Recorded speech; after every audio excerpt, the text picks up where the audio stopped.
All right, welcome to today's episode of the Australian Lawn Garden Podcast, but also kind of Aussie Lawn Stars as well, because we've got a friend of the channel and one of the people's favourite guests, Garry Ashton, back on again.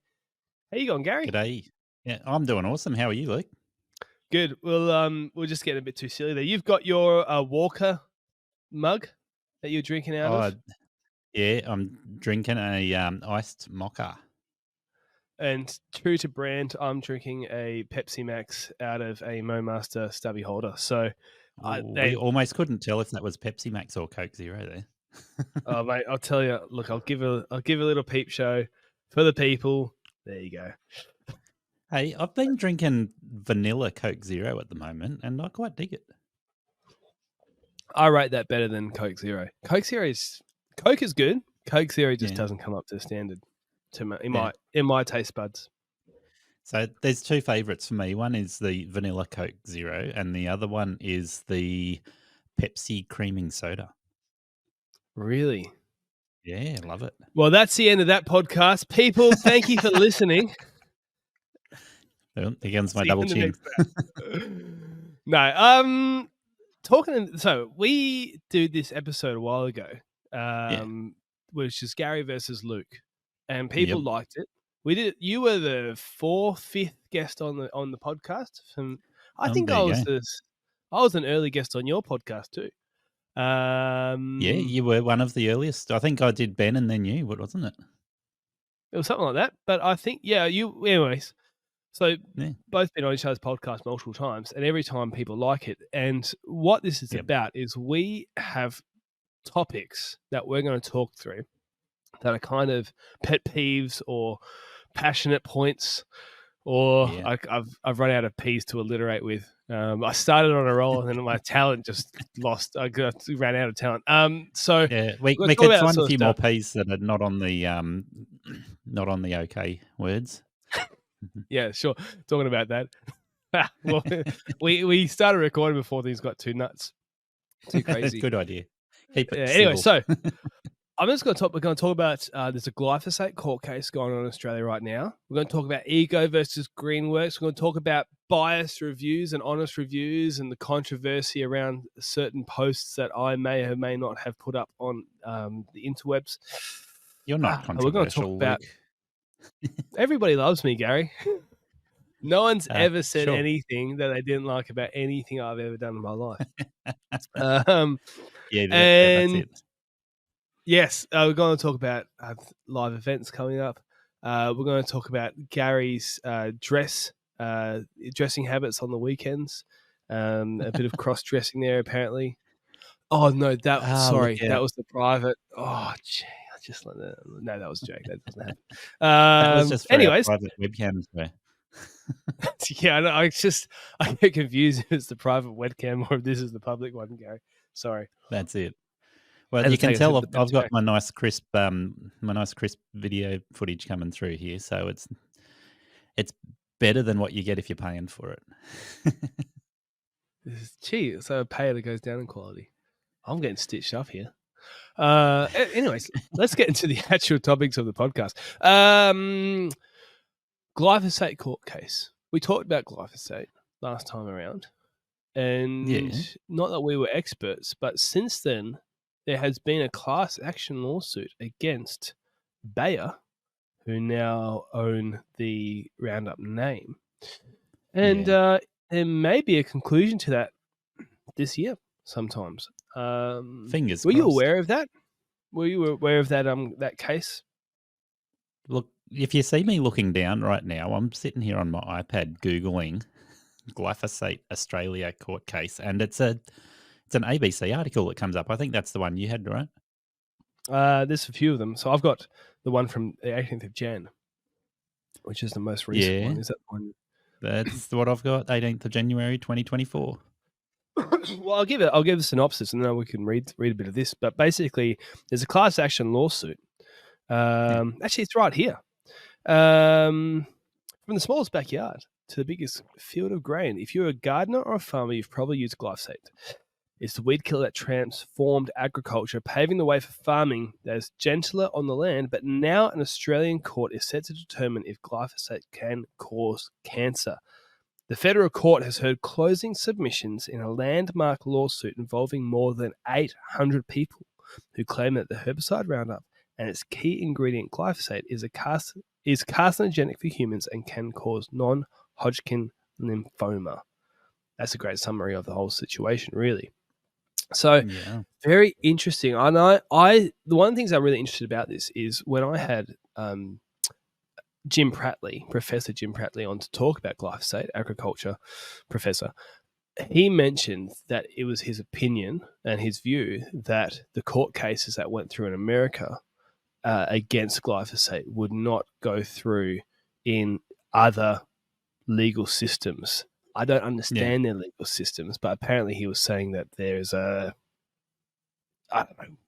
something to do with the legal system that makes it easier for those ones to go through. So this will be very interesting. So my question for you, Garry, is if this comes out that an Australian court says that glyphosate causes non-Hodgkin lymphoma, what would your response to that be? My response to that, I'm going to say I'll sit on the fence.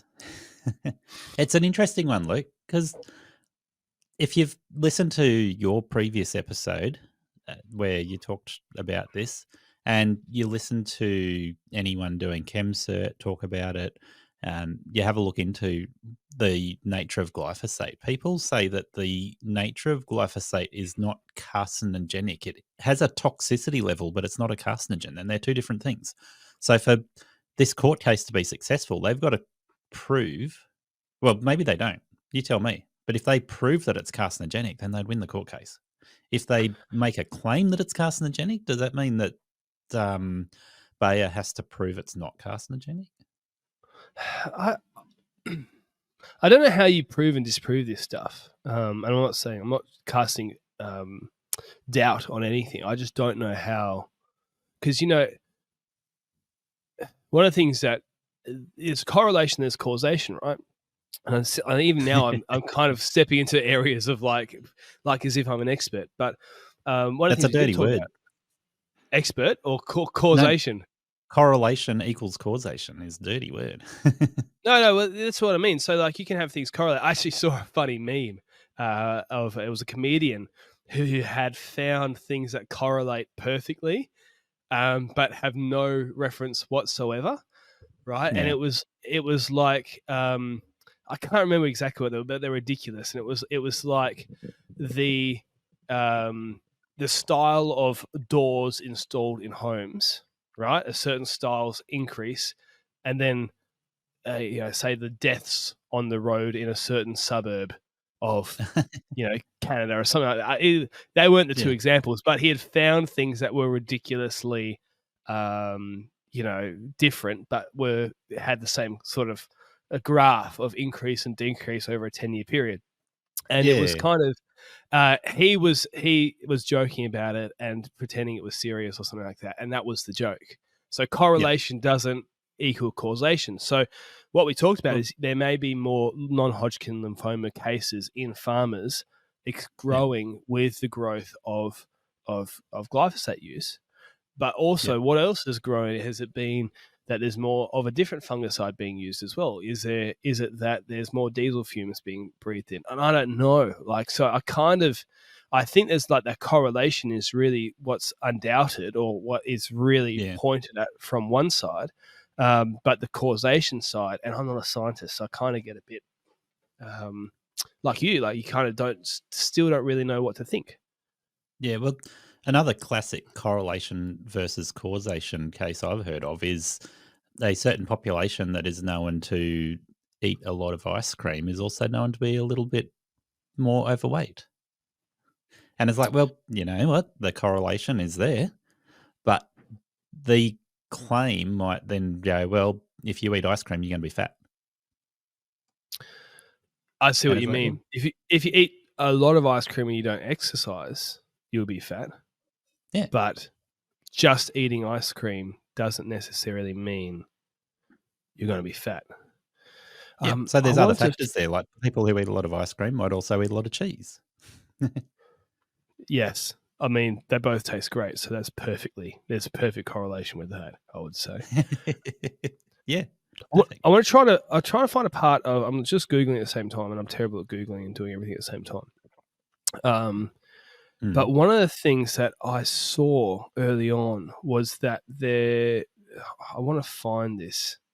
I want to find this part because basically what was happening is somebody had said in their like one of the people as part of the 800 involved had said in this article that they were spraying it with their dad when they were a kid, and they weren't wearing PPE and things like that. And yes. I wonder how that gets taken into account in the case. I wonder. I want to find this because it's quite a stark. I think again that comes down to correlation rather than causation, right? The claim seems more interesting because they state that they didn't wear PPE. Yeah, and that's what I mean. Does that mean? Here we go. Nickel was regularly exposed to Roundup during his childhood when he lived on a rural property near Coffs Harbour in New South Wales, the court heard. Clements, I don't know who Clements is, maybe the lawyer, said Nickel and his father would regularly spray Roundup herbicide at their home. Here's a quote. He would come into direct contact with Roundup as a result of it dripping or leaking on his skin, or leaking onto his clothes and through his skin, as well as getting in his eyes. He said Nickel argues that a body of epidemiological, man, that was a good word. I got that right. I'm proud of myself. Well done. Literature provides, quote, generally supportive evidence, end quote, that exposure to glyphosate and glyphosate-based herbicide increases an individual's risk of developing non-Hodgkin lymphoma. So that's kind of what I'm getting at, where I'm like, I wonder out of the 800 people in this case, so let's hypothetically that I don't know anything, but let's say hypothetically that all 800 people have a similar story, that they were getting it in their eyes, on their skin, directly on their skin. Things were leaking. They were using, maybe they didn't screw the lid on the sprayer properly and it leaked out, or there was a leak on the spray or something like that. I don't know if what will happen is, let's say that comes out and then they say, yes, this is potentially causing the cancer. And then they go and ban glyphosate. But it only ever happened when somebody wasn't wearing correct PPE.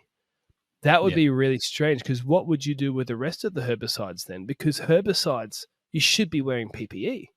Like, it's like kind of saying, well, anything that is dangerous if you don't wear PPE, we ban any chemical, Well, let's take it out of the chemical realm there for a second, right? And you can see me there, right? I'm just getting back from the camera. Short sleeves, short pants. You can't quite see that. I got shorts. I'm not even wearing shoes. Huh? I'm not wearing shoes right now.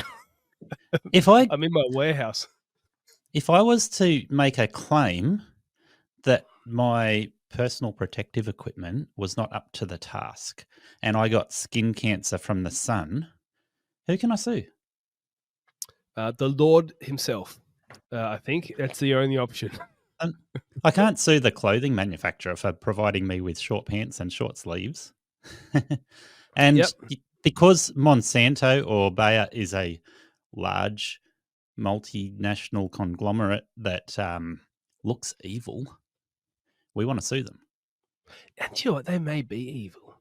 That's the thing. Because these are two things you got to separate. You got to separate them out, right? Because I'm not a fan. I had Sam from Herb Your Enthusiasm on, and he is somebody who he doesn't like using glyphosate, and I'm happy for anybody to have whatever opinion they want. I'm very relaxed about people who disagree, but what he was saying was, do you trust these big brands? I'm like, I kind of don't trust these big brands. I kind of don't.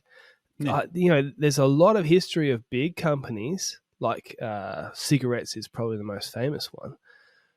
Paying doctors, the sugar industry did it as well, paying scientists to get certain results that they kind of wanted.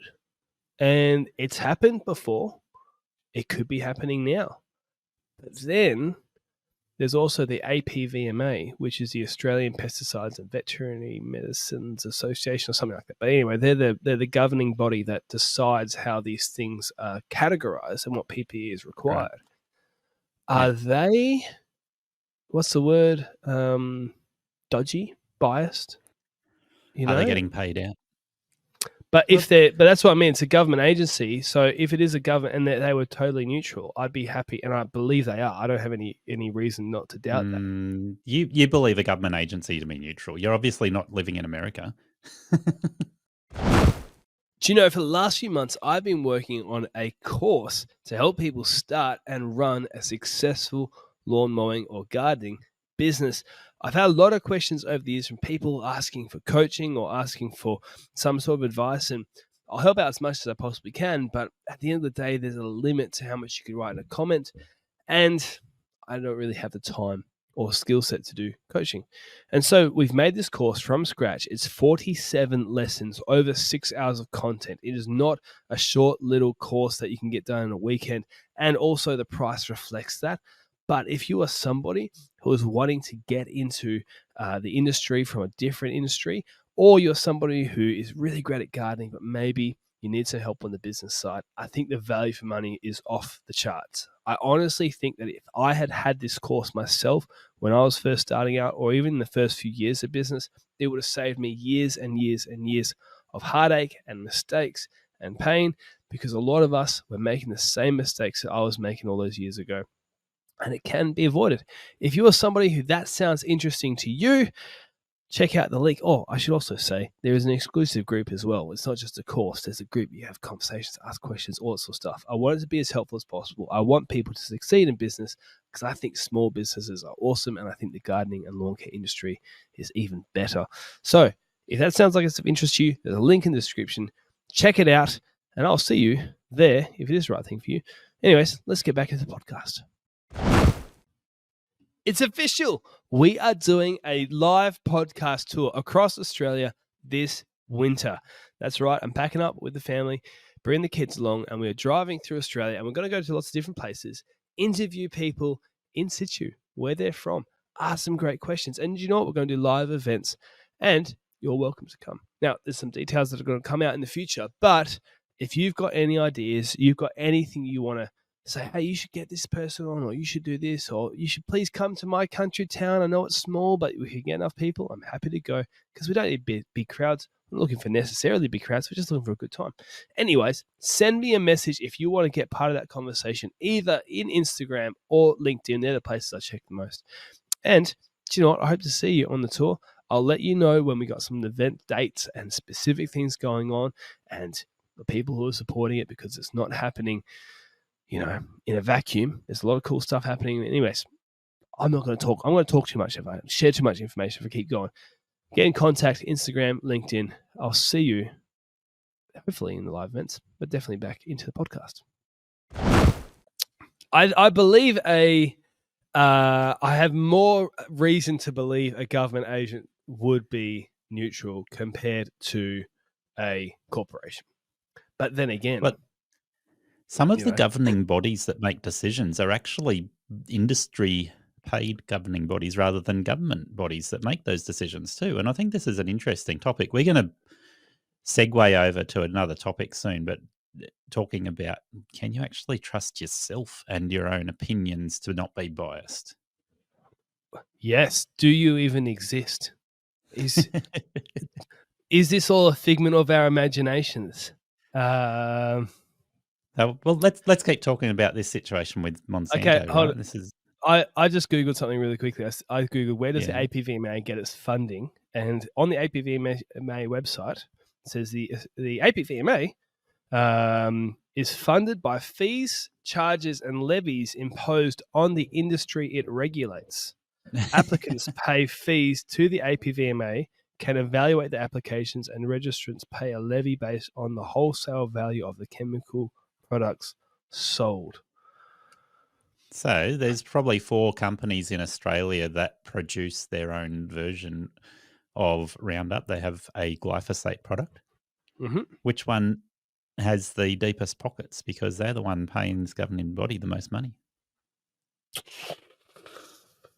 You'll have to ask their pants makers who's got the deepest pockets. I haven't put my hand in any of those pockets. We won't go to my weekend clothing choices, but no, they don't have pockets. I don't think they make pockets on leather pants. Now, I asked you before we started recording. I said, "Do you want to talk about motorbikes?" And you're like, "No," but now you're heading that direction. Leather pants. That's true. I was thinking more like 70s rock star leather pants that you would wear on the weekends, not safety pants for motorbike riding. I thought you were going to head down the path of chainsaw chaps. I mean, if I liked motorbike riding, we could talk about it, but I don't. I don't drive motorbikes. Fair enough. Oh, but you know what we should have bloody said? This is your birthday. How did we miss that? Shh, don't. We can't tell people that. I need a sound effect machine like Ben and BJ have on theirs. I should have uploaded the happy birthday song. Yeah, that'd be the way to go, wouldn't it? But 31 years old, Gary. How do you feel? I feel a tad older for some reason. I'm not sure why, but yeah, 31's not too bad. No, it's not. I was going to say it's second time around, but no, not that old. Can you see this in my beard? Do you see that light spot there in my beard? Oh, very faintly, yeah. Just so so the other day, can you see my beard? I can see a bit of white in your beard. A lot. Just a little bit. So the other day, I was this is a true story. And I'm 30, people. I'm not that old, right? I'm a year older than Luke. He's a year older than me. A little bit more weathered, but you don't look it. But I was trimming my beard, and honest to God, I trimmed a bit, and I was like, "There's a bit of white on my beard. That I must have spilt some milk on it or something." So I put my hand in the sink to wet my hand. I start wiping, and the white never went away. And I was like, "What the heck?" My beard's turning white and getting old. Yeah, must be all the glyphosate, Gary. That's it. Yeah, it's definitely had an effect. It's bleaching your hair. Well, let's get back to the glyphosate stuff because I want to just reiterate this. I almost never spray any of the stuff, and it's not because I'm worried about it. It's just my strategy for weed care in the lawn and garden scene. Hold on a second. Yeah, is to use barricade, which yeah. I have sitting on the floor next to my chemical storage thing. Instead of in the chemical storage. That hasn't been there for several days. APVMA and herbicide people don't come for my license. But the barricade is a non-scheduled chemical and it's a preventative. And in garden beds, my number one strategy is to prevent weeds through that and mulch. And then I don't get that much weeds. And then, we go You said my favourite word there. Strategy? Mulch. I do like mulch. You talking about mulching lawns or are we talking about mulching gardens? Oh, it doesn't matter. Either way, mulch is good. Mulching gardens is good. Sorry. Occasionally, mulching in lawns is good. But the occasions is when you're suicidal and you just have lost all will to live, and you've just given up on the essence of existence itself. Then you can return. Then you can go to mulching. So that's what's going on for me, and I thought it was just daylight savings change. No, we're a bit off topic, Luke.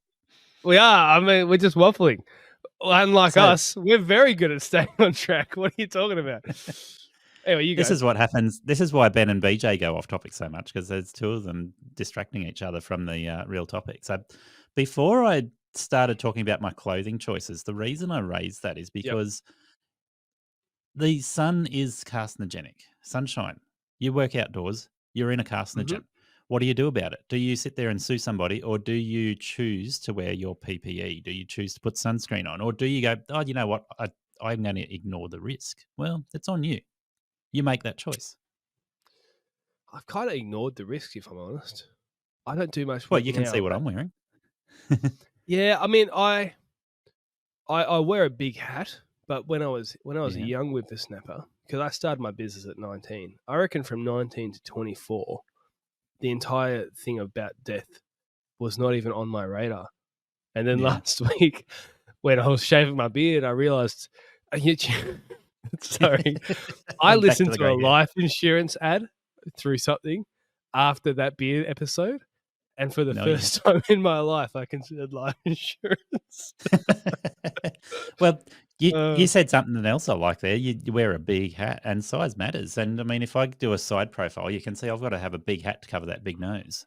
I've got a big head. So wide brim Akubra, and keep the sun off as much as possible.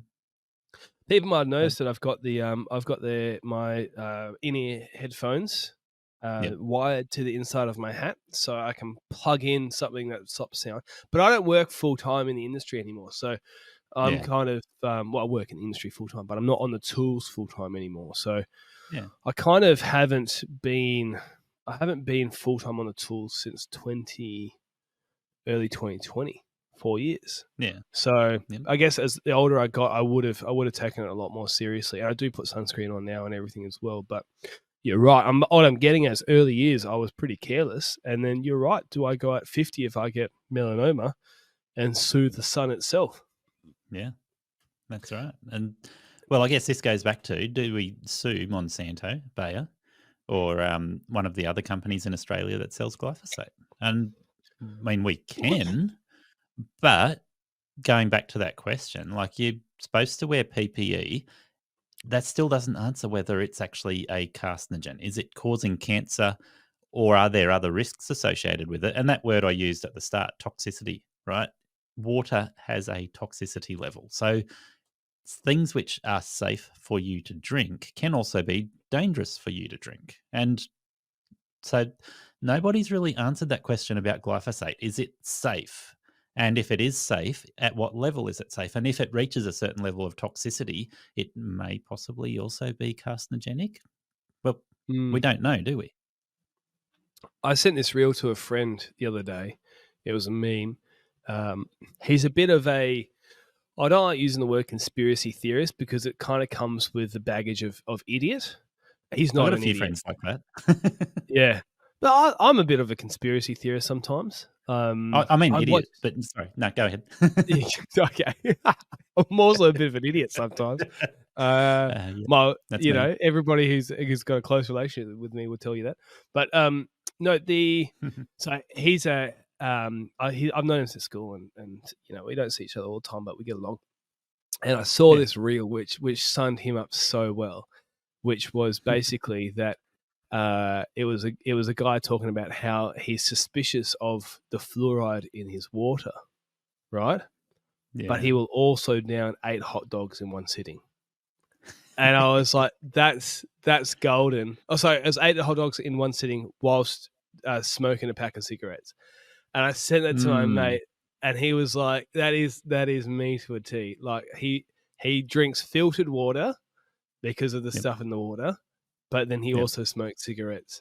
And I wonder how much of that is kind of, it's there's a certain personality type which is just those people like the conspiracy theory stuff, and there's certain types that don't. But I wonder how many people in this court case would be like, yes, 15 years ago, and I don't want to disparage anybody, I'm not trying to be insulting, covering my backside here. But I wonder if there was 15 years ago, 400 mils of glyphosate, which is a lot, spilled out of a bottle and got on my leg, and been smoking a pack of cigarettes a day since then. But now I've got non-Hodgkin's lymphoma. It must have been the glyphosate, Yeah. Well, two things there. So one, I want you to go back and ask your mate, the guy who's did we say he's a conspiracy theorist or an idiot? One of those. No, he's ask him whether he uses filters, because you said he drinks filtered water, but does he use filters on his cigarettes, and does he trust the filters more than fresh organic tobacco? No idea. I'll send him this clip. Paul, tell me what you think. That's it. Paul, we're coming for you. Yes. But anyway, but you get what I mean. Like, it'd be like me saying, I mean, how healthy is Pepsi Max?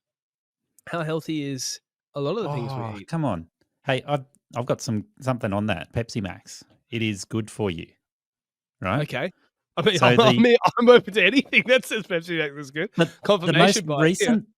Most recent medical evidence that I have heard, so, we're framing this in the right way, right, Luke? This is going to make you happy. Good. Suggests that sugar alternatives, like what's used in Pepsi Max, there's no evidence at all that they cause any harm. They give you an alternative to sugar, and having copious amounts of soft drink that have sugar in it is bad for you. So having Pepsi Max, where it's a artificial sugar replacement, means it's basically like drinking filtered water. So, Done. It's I'm sold. really good for you. It agreed with my preconceived notions. So there we go. The warning came, much like your friend who uses no filters and fresh organic tobacco. We're just making that up now, but the same warning applies to you and your Pepsi Max. If you're drinking more than 5 litres a day, then you might possibly be in that dangerous territory. 5 litres, a hell of a lot of Pepsi Max. How many cans is 5 litres? That's... Ooh, I'm doing the maths on that right in my head, and I'm going, that's probably like 30 cans. No, that would be it'd be about 15 cans. Okay. I'm getting my calculator. 30 cans. Yeah, I mean, that only lasts me 3 hours, but still. It's 10 cans an hour. Lovely. It's 13 and a third cans. To get to 5 litres. There you go. Get to 5 litres. Nice. So I don't know if I've ever done that. And I think the biggest risk with, and no, I should zip my tongue here and not say it. I'm going to sound like I'm making stuff up. But the biggest risk with artificial sweeteners is not actually a major health risk. It's more that it causes you to have a diuretic effect, which is, an uncontrollable urge to urinate. Interesting. So that could be dangerous. Why is that dangerous? Well, you say you have, 13 and a half cans of Pepsi Max, and then you go and mow a lawn, and all of a sudden you've got an uncontrollable urge to urinate. Oh, that's sort of dangerous. Yeah. I understand that. I thought you meant like nothing wrong with having nothing wrong with having 13, 14 cans of Pepsi Max and then going, oh man, I need to pee. Yeah, okay. I was like, is there something wrong with peeing too much? Well, it is inappropriate when you, you've had 13 cans of Pepsi Max and you're out there mowing somebody's lawn. We should stop moving. We should move on from peeing, right? And not because it's not the most fascinating things, but we started touching on how I was joking with the Pepsi Max stuff about how you told me information that agree with my preconceived notion, and thus it was true. Yep. Something really interesting happened last week as well. I finished making my course, and so people have I wasn't posting many videos because I was making this course. And now I've finished, so I've started posting all these videos that I've been wanting to make for ages, which are comparison videos with tools that I've been sent or owned myself. And I'm just trying to be helpful for the audience. Yeah. And so a few weeks ago, I posted one very quickly, which was a comparison between, hold on a second. Yep. These two secateurs that were just right next to me, the Ryobi powered secateur and the AEG one. Now, I put this out, there we go, on the screen. I put this out and I got a lot of views for one of my videos, 20,000 or something like that, on Instagram. And it was really interesting because there were some people in there who were really suspicious about my intent here, because they were like, oh, he's trying to make he was like, oh, there's better Ryobi ones out now. It's like the comparison I was making between the two was staged or something, or there was like, oh, the Ryobi one was blunt or whatever it was, right? And I'm like, I just posted a video comparing two things side by side, and it was like the goal is to be helpful and to give context to somebody who wanted to buy those products, or was thinking about it. Yeah. Yesterday, I did the same thing with handheld secateurs, where I had a Fiskars, which I bought for years ago. They're about $45 now, and a Felco, which I bought. And both have seen some abuse. And anyway, the Felco, I was cutting paper because I was trying to see how precision it was. And anyways, people again were thinking that I was, not many, but some people were like, oh, this one's blunt or this one's this. And I was like, man, it's fascinating that, it's really interesting. You can see kind of a bias in the comments sometimes, that people have these preconceived notions. And when you put something out there, they think that you're biased because I'm not buying your comments here, Luke. So you're not buying them? I've watched your video there, and I don't think that the comments were biased at all. I think that Silverstone Gardening must have been getting paid by somebody to do that content. Damn, you caught me. Wait, I who's believe paying me? this so wholeheartedly. I believe this so wholeheartedly that I went to Forestry Tools and got this. Right. Now, people watching this, they'll recognise this. It's a pair of Japanese secateurs. No, I'm not paid by Forestry Tools. And no, these are generic Japanese secateurs, not the really fancy, expensive ones. Oh, dear. A piece of paper is whipped out. The Japanese... It bruised. It bruised. It didn't cut. Right? So they're the best secateurs that money can buy. Can you just open and shut them in front of the microphone for a second? Because they did sound good before. They sound awesome. Ready for some ASMR? So it's fascinating. But you know what sounds better? I'm not going to say. We'll get cancelled. I'm going to prove Luke was biased here. See this? This is a cheaper pair of than the ones Fiskars. I tested. Yeah. Cheaper than the Fiskars you tested. And these have been sitting in the rain for 3 or 4 months. Now listen to the sound of this. Crunchy. But you know what's golden? It didn't work. It didn't work. Oh, you're paid by Fiskars. It did before, though. These, yeah, in front of Luke, these cut the paper as smooth as any secateurs could. So what's really happening here, people?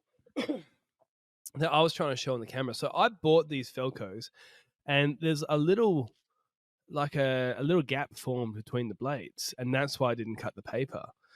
But people were saying, one was dull, one was sharp, and they said that on the AEG Ryobi comparison too. But I actually... You just blame the Felco for having the gap in the blades. I'm sure you mean the Fiskars, right? Oh, sorry, the Fiskars. Yeah, sorry. Yes. No, the Felco's still cut. And at the end of the day, are you cutting paper with them? No, but there are times where I've had to cut individual leaves with them because I'll have them in my pocket and I'm hedge trimming. You know, it's like sometimes you go over a leaf and you just want to clean up a few little hairy parts. So it is a genuine thing that you might want to know, how fine do they cut. But the thing I'm really getting at here is it's really interesting, the comments, and here's my big thing, all right? Here's my big statement that I'm going to make and annoy people. I think in the past, I would have thought that somebody who was gifted items from brands would be biased. Yeah. However, I think that someone who is now the least biased people out there are people who are gifted things from every brand. And the person I have in mind is a certain guy by the name of Timothy, the lawnmower man. And I get gifted some stuff, but I don't know if you've noticed, but my following isn't quite as big. And so I haven't been doing it for quite as long. So he's got at least 1 or 2 more items than me. Just to be being straight, I don't know if there's anybody else in the country who's tried as many whippersnippers as Tim the Lawnmower Man, or as many battery mowers as Tim the Lawnmower Man, because he's done dozens and dozens and all that sort of stuff, all these kind of tools. And it's not, you get what I'm going here. Because he's kind of biased in every direction in a sense, because everybody sends him stuff. I wasn't jealous of Tim. I really genuinely appreciate his content and admire what he has done until he got the AS Motors flail mulcher. And then I'm like, grr, I want that. And so that is a sexy machine, isn't it? I kind of want it. I don't even do that work, but I kind of want it. It's just like one of those things that, as a man, you feel like it would add credibility to your life. I reckon it would make MoMaster's original designer weak at the knees. Oh, Granddad Harrison, whoever his name is. Yeah, it's cool. It's a cool bit of gear, and the way that it just destroys those long overgrown grasses compared to a rotary style mower it's still impressive after seeing it multiple times. But if you go back through my episodes, I did an episode with a guy in New Zealand, the owner of what's the name of it? It's TriMaster or TriStar flail mulchers. I'm just trying to think what it's called again. They're a New Zealand company, and they do flail mulches like that for putting on the back of tractors or out the front of a Kubota out front mower. And they literally will, with a hammer flail, they will do sports fields and stripe sports fields with them. So they do compete with the MoMaster in some sense. Oh, well, with a cylinder mower. Well, a MoMaster, you wouldn't necessarily cut an oval with a MoMaster is what I'm getting at. But yes, flail. If you're striping a sports field, if you're looking for stripes, you can do it with a flail or you can do it with a cylinder mower. There's these things called Peruso koalas, I believe. I'm just looking up. They're not Australian; they're Italian, but they've got the it's bloody giving me pictures of actual koalas. I probably spelled it wrong, but it's a flail mower that goes on the back of a. Here we go. I'm going to put it on the screen.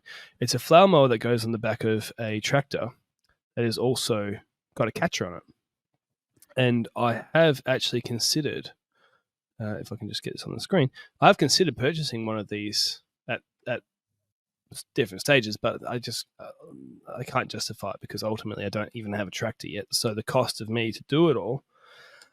But the reason why is that you could change out the blades and do verti mowing and collection. Do you see it on your screen? Yep. Gary? Yeah.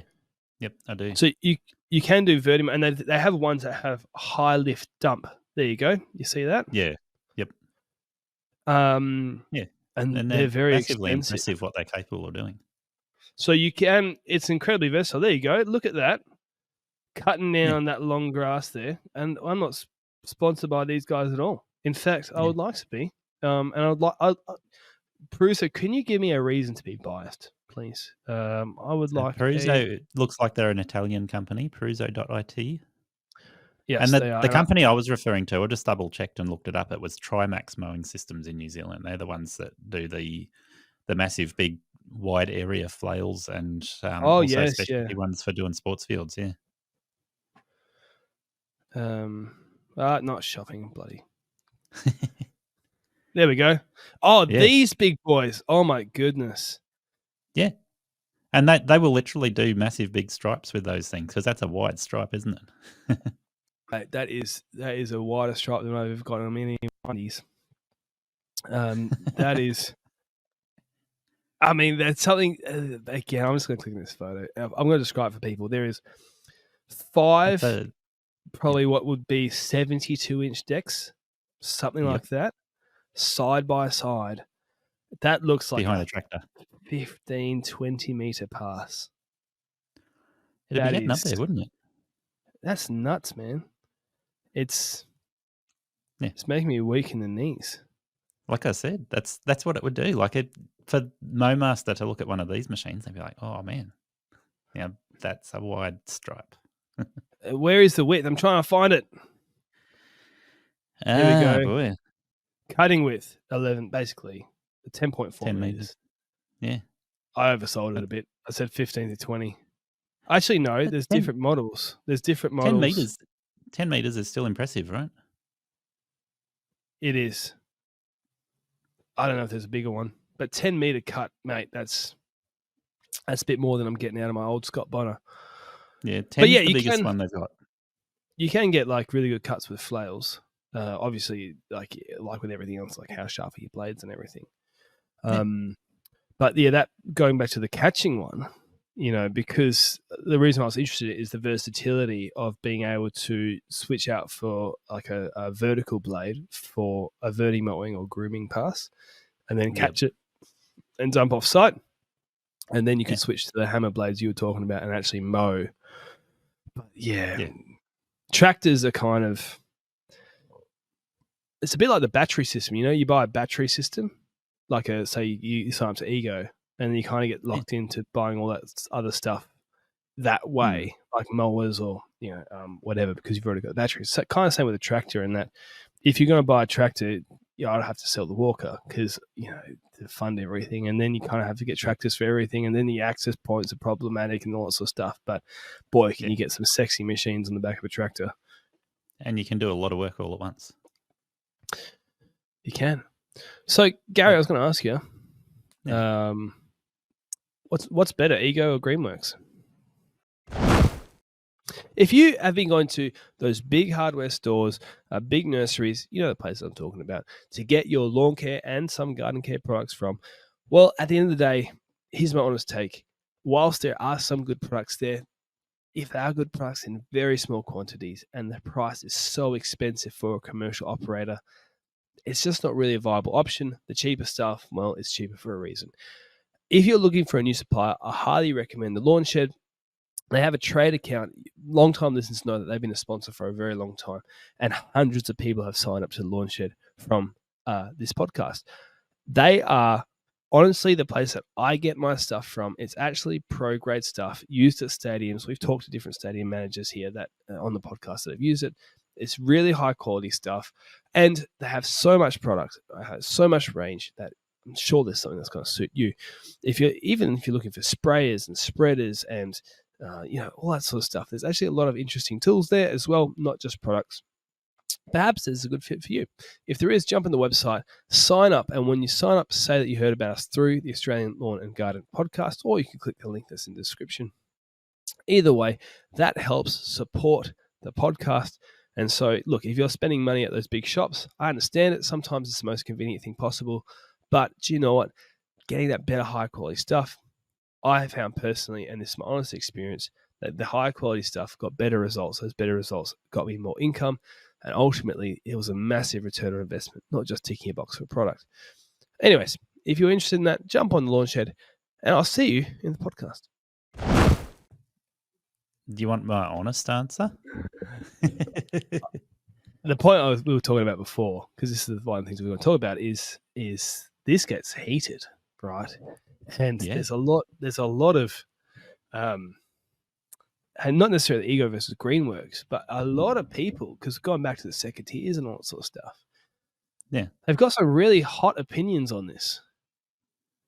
Well, we've had a bit of a blow up on LMCA last week about Ego versus Makita or Ego versus Greenworks. And there's been a couple of people on there arguing one way or the other. And I think going to what you're about to say, the bias depends on the motivation, right? Mm-hmm. So my motivation, Ego is a sponsor for my podcast. Yep. People know that. And people still ask me what I think and whether they should buy Ego. And I'm happy to give an honest opinion. But people need to know that my honest opinion has that bias because I'm getting paid by Ego to talk about them. Yeah. But what I'm getting at, and I'm not sponsored by Ego or Greenworks, and both of them have sent me free gear. So kind of, and I'll take more part, guys. Come on, But what yep. I'm getting at is, actually, I should say this as well. I mean, it's maybe I shouldn't say this. I've said I should say it, so now I can't back out now, can I? These live events that we're hosting across the country, the live podcasts, both Greenworks and Ego have said yes to coming. Not entirely sure exactly how many they will be able to make, but they both want to be at all of them. Depends on dates. So, on that conversation, it's nice. Still, I'm a fence sitter if you saw one. What I'm thinking, here's what I think. I think someone who buys a bit of gear has a bias that we don't really talk about much. In the same way that someone who gets gifted a gear or gets paid by a brand, I think that bias is more obvious and probably stronger. But you have confirmation bias, and confirmation bias is I spent $1,000 on a tool, right? I don't want to admit sometimes, not always, but sometimes I don't want to admit that it's not that good because it makes me look like a bit of an idiot, you know? I think that bias is stronger than the brand sponsorship bias. Okay. Well, okay. How much money are we talking about? Because if Ego's paying me $100K a year, I'm going to be a lot more biased than if Ego, nobody else does. Than if Ego sends me a single battery charger. That's $150 or whatever, you know? Yeah, okay. Well, let's look at that, right?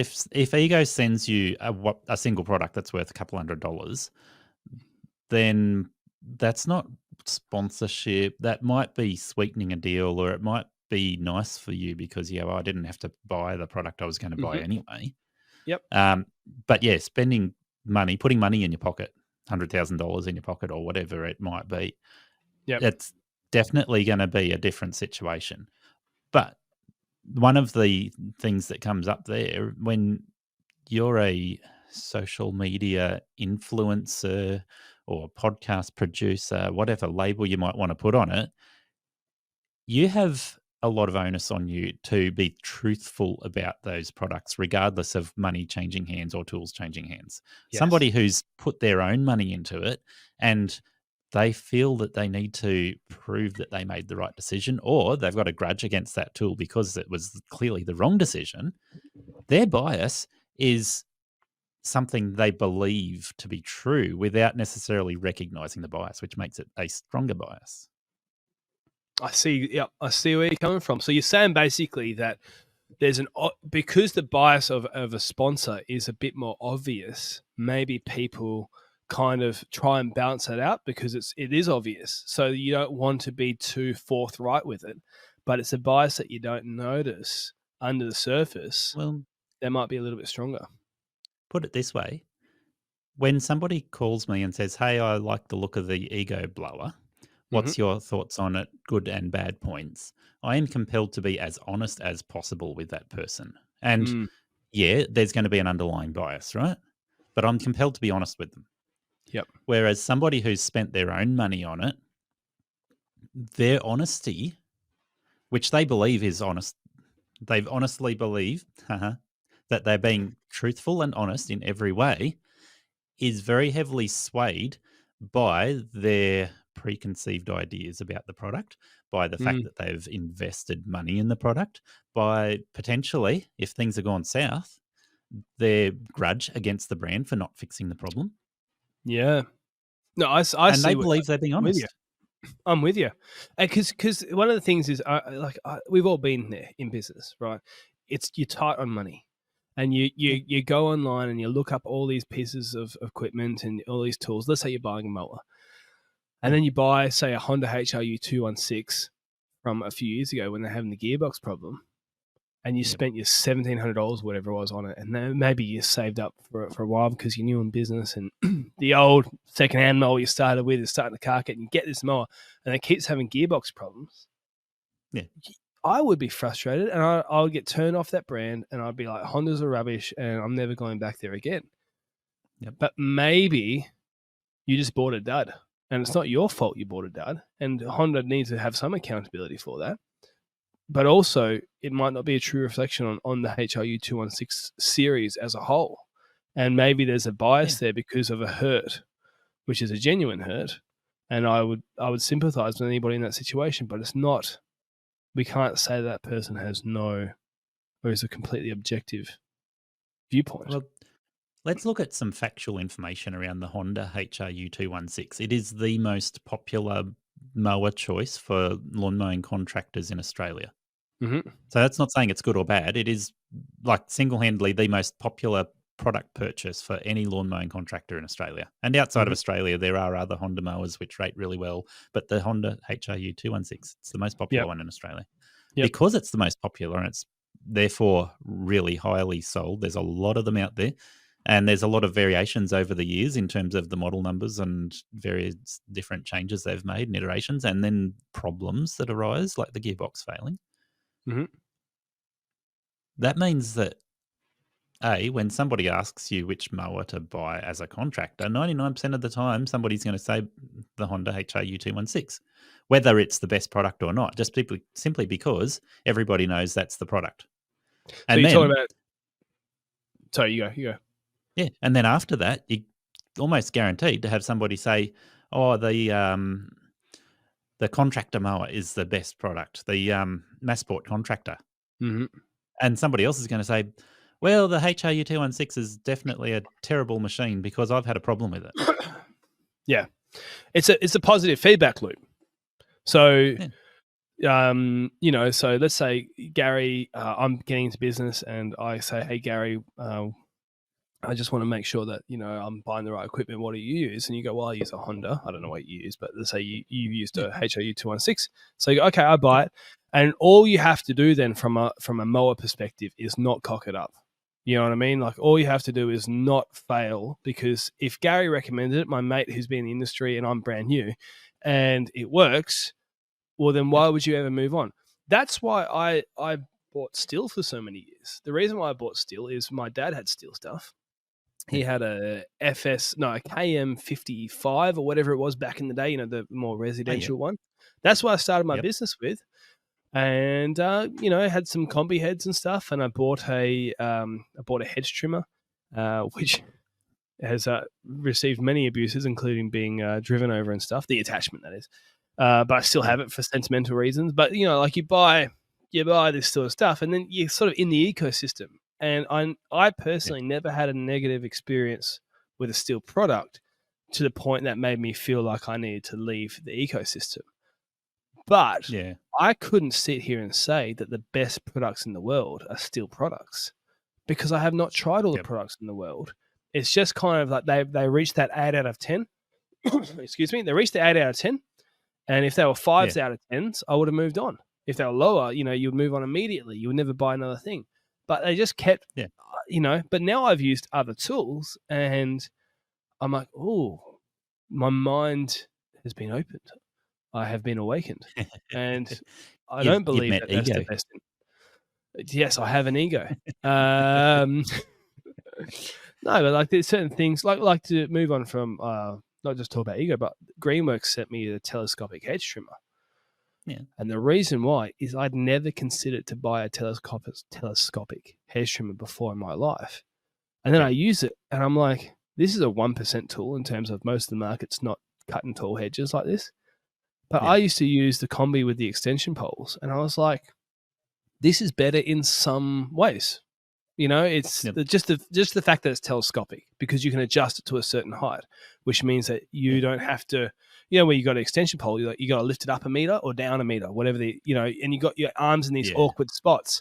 You can adjust it so so in that sense it's better. And I don't know if Stihl's got a telescopic, they probably do, but it's kind of like, well, but I never, I was very close-minded because they were the only piece of equipment that I bought.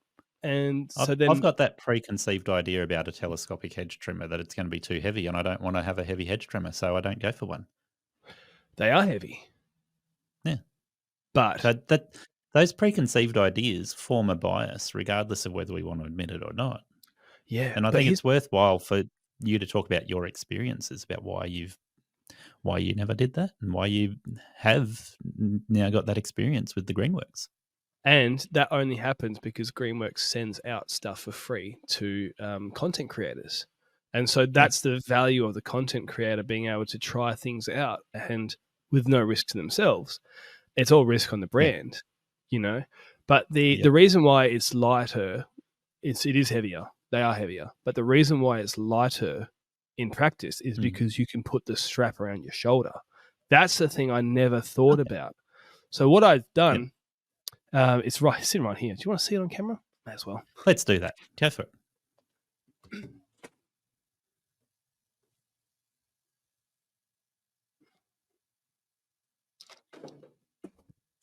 So I can't hear you, Garry, because I'm putting my headphones back on. But I've got this strap. I can say whatever I want about you. I think you can say all the mean things about me. That's it. Put him back on because I don't trust you anymore. But I've put the strap in a very tight, it's like a very short thing, and I'm not far enough back to actually see. But basically when I put that around my shoulder, I'm not going to be able to describe. I'm not going to be able to show it, but when I put it around my shoulder, it's really short. I'm trying to describe it for people. So why don't you just step back for 5 seconds and do it? You can trust me without your headset on. You'll be right. Okay, I'm going to get all these insults, aren't I?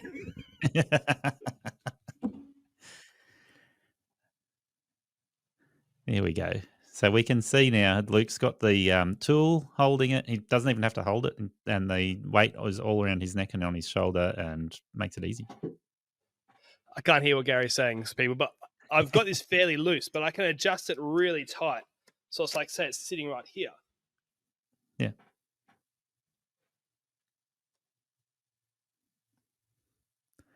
Anyways, then you can extend it up and down. And Luke has an extendable shaft.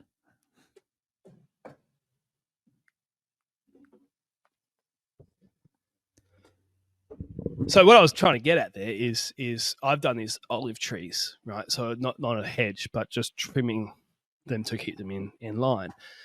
Yeah. And most of the trimming can be done vertically. I'm talking about, I'm not chopping the top off this hedge or tree. I couldn't reach.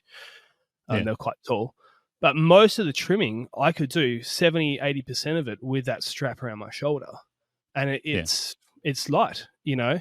There are problems with it. It is when you start lowering it down and you know the weight's not directly above you, that is heavy and does take work. But then again, it's a trade-off. So what I'm getting at is what I said at the beginning, it's a 1% tool, and that is solving a problem for a small niche of the market.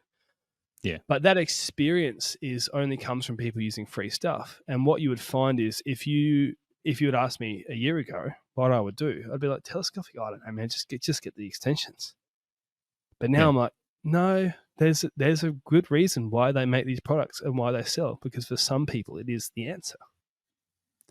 Well, I guess that goes back to that bias we were talking about before, right? And you've never bought one because of your preconceived ideas about it.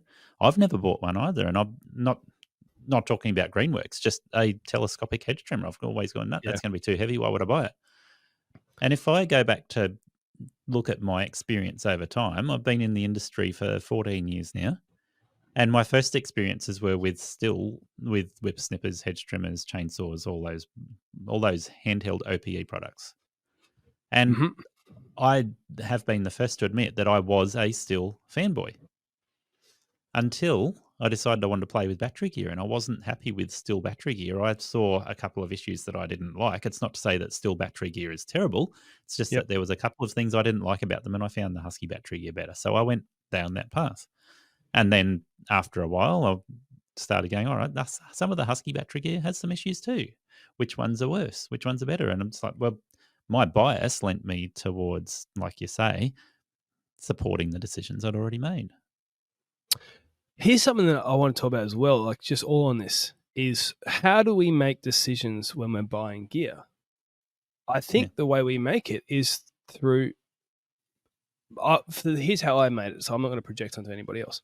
I would go on the websites, right? So I'm going to buy probably a ride-on mower or something like that, right? Because anything else I probably just would have gone with Stihl back in the day. But let's say a ride-on mower, $10,000, $15,000 purchase. I would look at all the stats. Okay, what's the engine? What's this? What's that? Blah, blah. Stats don't tell you even half of the story for a lot of machines. You don't realize that. A great example here is next to me, I have an expensive Stihl HSA 86. I don't even know what they are worth. HSA 86, which is the Stihl battery hedge trimmer, right? $479 for the skin only. Okay. Yeah, quite reasonably priced. But the battery is $300 if you're putting that in, right? Yep. Now I also have an AEG 18 volt, which they sent me, right? I'll just have a look at the hedge trimmer price. It's $329 for just the hedge trimmer, right? Yeah. I would say that if you were to do a stats comparison and a comparison on everything, in-hand everything, I would pick the Stihl over the AEG. But it's damn close. it's actually a lot closer than what you would think. Yeah. And the 18 volt is lighter, quite a bit lighter, right? Just in the feel. Yes. So what my preconceived notion would have been would be an 18 volt would be not something I would go for. The reason I changed my mind is I did podcasts with people who were using Makita 18 volt hedge trimmers and talking very highly about them. And here's where I'm at now. If someone was to call me and say, hey, I'm starting out in business, what would you recommend? I'd go, what batteries do you currently have? And if they're like, I've got a, let's just say AEG because we're talking about that, but other brands as well. I've got an AEG. I've got AEG drills. I'd be like, you're starting out. You're not going to do that much hedging. Okay. Yeah. Just get yourself the 329, get yourself the AEG thing, because the other thing about it is I don't have it here. So there we go. Elliot, my employee who could choose whatever tool he wanted, has taken that one. So that shows what he prefers. It's probably the weight or something. I don't know. But you could, what was I getting at? Oh, they've got double-sided blades. That's the other thing as well. Because like the cheap steel hedge trimmers have got that, you know what I'm talking about? They're the cheaper style of blade. So the AEG I know what ones, you mean. Yeah. They've got the double-sided blade, right? And I don't know how they work in a torture test, but I'm just talking about just doing normal maintenance stuff. If you're going to do that, and you've already got 18 volt, I'm not affiliated with AEG, whatever, could be a Makita one. I just haven't tried them, so I don't know. But if I wouldn't turn my nose up at that anymore, but I would have in the past. I would have been like, mate, spend the extra $150 or whatever and get yourself the steel and the extra battery. But if you're tight on money, you've already got the 18 volt battery. You got to use something else like a handsaw or some loppers to get through some stick stuff. I wouldn't try and destroy it. Yeah. But yeah, I changed my mind on that. And now I've just given some advice to people, which is real world advice. And anyway, I'm not trying to associate with a specific brand, but there you go. Yeah. So your advice was go and buy a tool because you've already got the battery system for it, and you're saving money for a tool that you're not using a whole lot. My preconceived idea that 18 volt stuff wouldn't be that good. I thought that was more homeowner, right? Yep.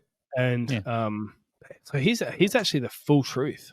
I asked AEG for the 58 volt. And they came back to me and they were like, hey, we actually don't have any in stock to send to you right now. Would you like to try the 18 or would you like to wait? And I was like, I'll try the 18. Like, I didn't even give it a chance. That's the thing. I didn't give these tools a chance. I don't know if they're going to last you ages because I've only used it on a handful of light trimming jobs. But at the end of the day, the finish of the job, you would not tell whether it was steel or AG because they both cut straight. The bigger difference is the trigger responsiveness on the steel is better. The speed of the blades is better. The AEG is lighter. That's the benefit of that. And it has a twisty handle, which I don't care about, but some people do. And so but I would say the steel is a better machine. If you're going to do a hell of a lot of hedging, you get what I mean. But I'm just trying to open up there's more than one right answer sometimes, you know? Well, this raises another interesting topic which we need to touch on, Luke. I love the idea of going, all right, let's look at what suits your needs where you're at. If you're just starting out and you're going, all right, I've already got a bit of Makita gear. I've got a drill and a grinder and a rattle gun, a dugger. Yeah. Then go and grab the Makita 18 volt hedge trimmer or the 18 volt whippersnipper. And you'll love it. And it's easy because you're only buying a skin. And if you want to do that, look, make sure you're buying the commercial grade ones because there are some cheaper tools in a lot of those 18 volt ranges that don't have the head speed and they don't have the blade speed and they're not going to make you happy. But in most of those brands, you can go, all right, yep, I can buy a skin, off I go. But the counter argument to this, Luke, is when you're talking to somebody who's been in business for a year or two already. And prime example, you look at the system I've been running, the Husqvarna battery gear for. I've been running them for 6 years, I think, 5 or 6 years. Wow. Now, if I just went and put all of my money into Husqvarna battery gear, and invested only in the one brand, there's a bunch of issues that come up because of that. And Right. one of them comes down to making sure that all of my batteries are ready to go for a day. Go out there on the tools, put them all in the trailer, and make sure they are fully charged. Because if you get something wrong and you get out there and you can't use a battery, you can't exactly just go down to the service station and top it up like you can with a fuel drum. So what I've done is I've got a Solo battery sprayer. I've got a Bush Ranger battery sprayer. I've got some Husqvarna battery tools, and I've got some Ego battery tools. And what I find is that I need to make sure that my Ego hedge trimmer is usable whenever I want to do hedge trimming. I need to make sure my Bush Ranger sprayer is got a full battery for whenever I want to do some spraying, and vice versa. I need to make sure my Husky whippersnipper is ready to go whenever I want to do some whippersnipping. And it's not that each of those brands don't have a solution. It's that having multiple battery products with different brands gives me an advantage over not having that. Yeah. There's a disadvantage too, which is, I told you about this off the podcast, is I have 4 ports. What do you call it? A power board, on my power board, the extension lead. Next to it's just behind me behind the camera where I charge the batteries. But I have more than 4 battery chargers. And what has happened twice, once with my AEG mower and once with my Solo sprayer, because I have one too, is I have put the battery on charge and probably in a rush or being distracted or whatever, and realized that, yes, the battery was plugged into the charger, but the charger was not plugged into the wall. And then I've come back later and been like, oh, damn. Now, luckily on both accounts, I found out in the morning and I still had some packing, like setting up to do. So they still had 20 minutes. I got enough to put 20 minutes of charge in, and when the AEG mower, one was already charged, so it wasn't the end of the world. Yeah, but there is this. There's a bit of a. I think Tim called it a bit of a battery juggle at the end of the day. We've got all these different chargers and things like that. You got to put everything in, and it is kind of annoying sometimes, and people don't talk about that because I think a lot of things what happens as well. You know how you and I were on Still, and I wasn't really a fanboy, but I would have recommended it to. Well, I would have recommended it to everyone because I was like, hey, this is what I've used. I think that happens with the battery stuff. Like you say, you invest $6,000 in an entire setup, and you don't know what it's like to not have that gear, and so everyone gets used to just putting all their batteries on, and it's not a big deal for them. But if you come back from using petrol gear all the time, it's kind of, you forget about it. And anyways, there's positive and negatives to everything. The circle back, what I'm getting at is people look at things on a spreadsheet, but the spreadsheet doesn't tell you how it feels in your hand. The AEG versus Still comparison, if you're looking at a spreadsheet, would you make the same decision you'd make if you actually had it in your hands? It's there's a lot more that goes into it. We can take this conversation down to 2 different paths here. I think we need to circle back around to make sure we get them both. But that tool bias that you're talking about there, in terms of going, okay, the spreadsheet might say one thing, but actual experience says another thing. That's come up on LMCA in the last couple of weeks, where people are like, okay, this tool says it's got a rated power consumption of 900 watts, but it's got a max power consumption of 1.6 kilowatts. Yeah. And people have been arguing over which one's being truthful, because some of them talk about their rated power and some of them talk about their max power. And then when you actually use them, you go, okay, well, this might say it's got this amount of power, but how come it only has 15-minute runtime? So, right. Are you talking about that Ego Makita video? That's the one that's most prominent, but it's coming up with other ones as well. But yeah, that one. I haven't even seen that video. You told about it before. I should have watched it in between us being on the phone this morning and coming on the podcast. I'm going to find that background. That one's Gavin Turner down in Tasmania. And so do you want to describe it for people who haven't watched it? Yeah, so he compared the Ego STX 4500 whippersnipper with the Makita, I think it's a 40-volt whippersnipper. Don't ask me for the model number on that one, sorry.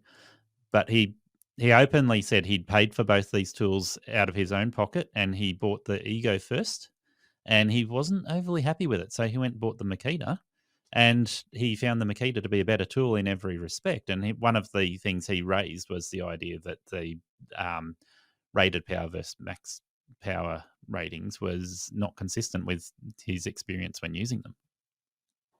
So Right. he made a claim about it, and people called him out and said, yeah, right, whatever. And this was mostly Ego fanboys. Sorry, Barry, if you're listening with the Ego gear, but we'll try and be honest here and fair. So it was a lot of Ego fanboys were calling him out and saying that he was full of it. And so he did a video a few days later where he got a area marked out, and you could see his string marking out the area, and then he went and did the area with the Ego whippersnipper, and then he did the same size area and they're both long grass, same fairly consistent type of work. So the second one was with the Makita whippersnipper. And you could see and hear the difference, and he showed you the difference in terms of how much battery consumption it went through in that amount of time. And also the one that's interesting is the battery, I think it's called battery sag or lag. It's sag, where what happens is when you do a really high current draw on a battery, it actually depletes low. It looks like it's got less power left because of the high current draw than what it actually has. So you go, all right, run it flat out for 15 minutes or whatever it was that he ran it for, and it looks like the battery's empty. It might even come up with a red light saying it's basically empty. And then you let it sit for 10 minutes and that sag gets reduced over time. And it came back, I think, to 3 out of 5 bars left on the Ego battery after he let it sit for a minute because of that amount of sag on it. So I didn't even know that existed. Yeah, so the Makita didn't show the same issue there, but then there was also issues in terms of the Ego had a fairly lower RPM than what the Makita did, and I think the Ego, off the top of my head, somewhere around a 5,400 RPM head speed, whereas the Makita is up higher than that. And it's you can a feel thing too, though. But yeah, so it's a feel thing because some people, like I talked about this, I think it was Ruben Buchanan commented on my review. So I should say this before I talk about that, is Gavin commented on, I hadn't seen his video, which I'm surprised because there are 142 comments, but March 31st, I was probably really busy releasing this course, but I wasn't on the internet much. But when I did my review, right, I was just talking about my experience, and I didn't give it a glowing review. I didn't give it a terrible review. I just said for my experience, it's a good whippersnipper, and I like the feel of it. So if it's on my rack with all the whippersnippers I've got now, it's probably the one I'm going to go for maintenance stuff, right? And I don't do overgrown, so people, I can't help you with that. I actually push the other way with that whippersnipper, and I say it's better for overgrown stuff. There we go. So I mean, different person. But I've never tried it on overgrown, so I don't have an opinion on overgrown at all. But I'm just saying that I like the weight of it in my hand, how it feels, how the trigger feels, and that's just my personal preference. And I don't have any complaints about it doing maintenance stuff. I'm sure I could use a Ryobi thing doing some of the maintenance stuff I do too, to be fair.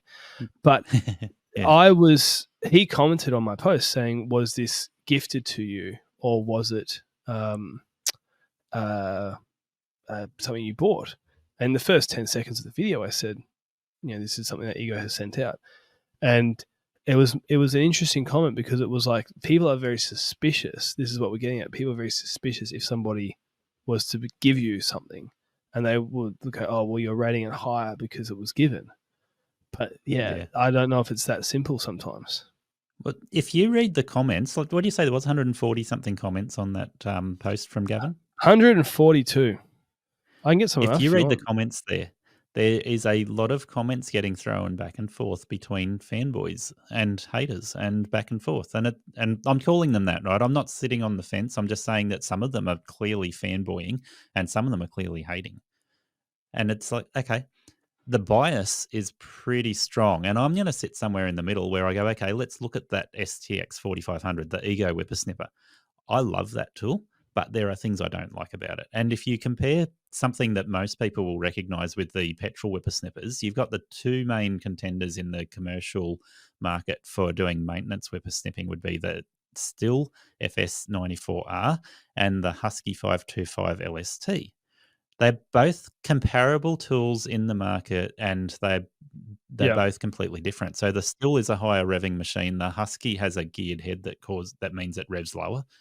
And people love one or the other very strongly, very biased towards one or the other. I've been in the Still camp on that one. I love the FS94R, but it's got some problems I don't like. And the Husky 525, people absolutely love it. But then other people say, well, yeah, it's got this issue or that issue. So go back to the STX 4500, and it sort of sits similar to the Husky 525 LST, where it revs lower, but it's got torque and it will rip through stuff without the revs being affected too much. But when you increase the load, it tends to shorten the battery runtime quite a lot. So then you're teaching me something there, because I've never used a Husky, right? And I am never a full throttle guy on maintenance stuff, right? I mean, I shouldn't say never, but I'm always just light cutting, and I've never broken a window with a whippersnipper in my entire career. Only once with a lawnmower that shot a rock through a hedge, but a ride-on, that is. Yep. But like, I've never broken anything with, and I've always been gentle. And so what probably that means is that the STX 4500 suits my style, because it's not fast revving, and I'm not asking that of the machine anyway. I'm going to disagree again. Really? But what I'm getting at is I'm not looking for speed in the head. So if somebody is looking for speed in the head, they might be, I don't know, disappointed by a lower revving machine. That sounds like a drug addiction, speed in the head. But so what I'm getting at there, there's a lot of people who run the STX 4500 Ego at the mid power range, which drops the speed down to 3,000 and something RPM too. It's quite a noticeable drop, but they maintain that it works really well for doing maintenance.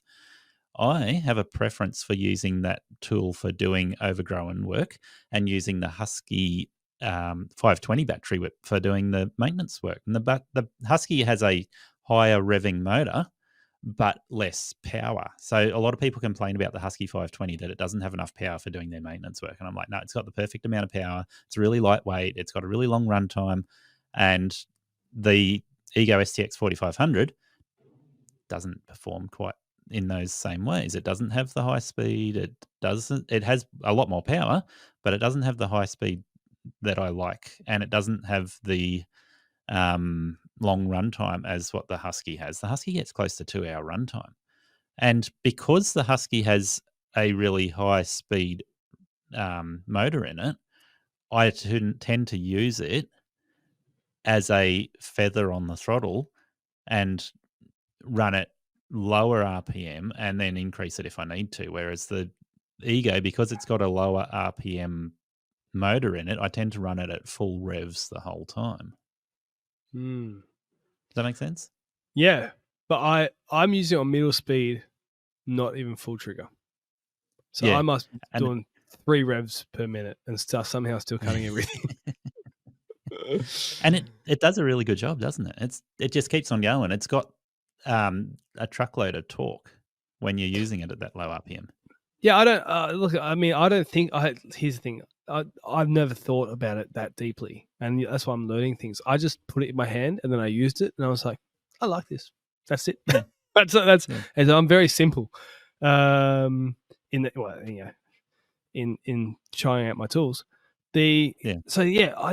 But another thing I haven't used is, and I should ask Garry for one from Greenworks, is the one that has the motor in the head, because that's a whole nother style that I was at first like, that doesn't look right.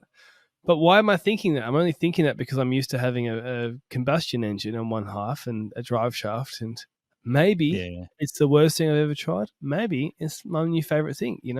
Why with these preconceived notions? The Husky 520 LST whippersnipper has the motor in the head. So that's the other one I was referring to and saying that I prefer that for maintenance. And I find with the motor down in the head there, I can run the heaviest battery in that whippersnapper and it still feels really lightweight. Feels balanced. That's something as well. Getting back to that, like using certain tools. Yeah, like how do you hold it? Do you have a whipper gripper on or a Darwin's grip or something? Do you have? Everybody's different. I mean, you're much taller than I am. Yes. So like that's another thing. How tall are you, by the way? 6'2". 6'2". I'm 175 centimeters. So you're 12 centimeters taller than me or something. Yeah, about that. 188, yeah, so, I think.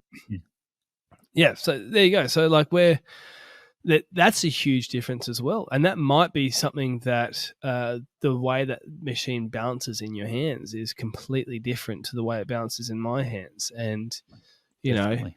it's anyways, people, the whole like getting caught up and getting very feisty about product reviews and things like that. I don't think there's as much bias going on from reviewers as people think, at least in Australian reviewers that I've seen. I've never talked to anybody who I know who's reviewing tools who I look at and go, behind the scenes, this guy's dodgy. He's not being honest, Yeah.